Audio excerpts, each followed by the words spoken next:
Venda sua casa e compre Bitcoin.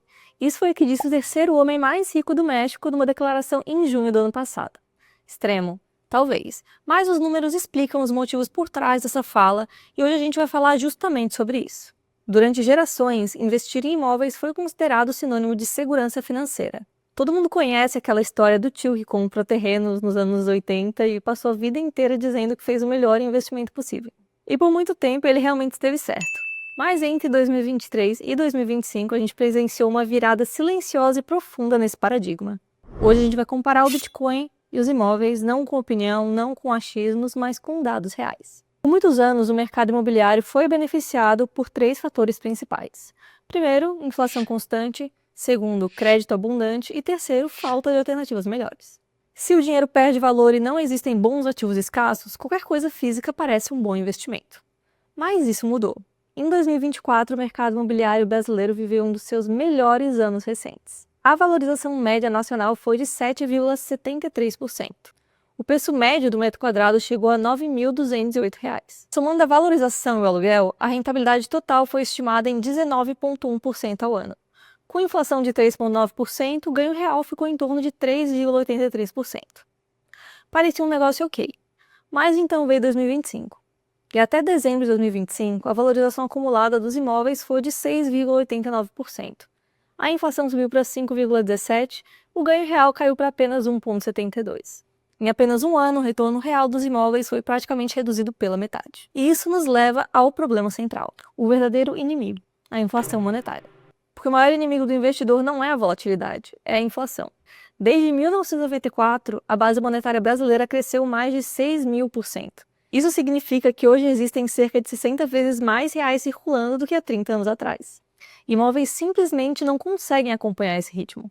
E quando você precifica imóveis em ativos realmente escassos, como ouro e Bitcoin, o resultado é duro de encarar. Nos últimos 10 anos, imóveis brasileiros perderam mais de 50% do valor quando medidos em ouro e perderam 99,9% do valor quando medidos em Bitcoin.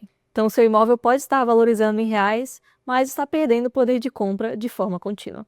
Agora vamos ao Bitcoin. Entre 2023 e 2025, o Bitcoin acumulou uma valorização de aproximadamente 430%. Foi um dos melhores desempenhos da história recente dos mercados financeiros. Mesmo com uma correção de cerca de menos 8% em 2025, quem manteve o Bitcoin ao longo do período multiplicou o capital cerca de 5,3 vezes, obteve um retorno quase 21 vezes maior do que dos imóveis.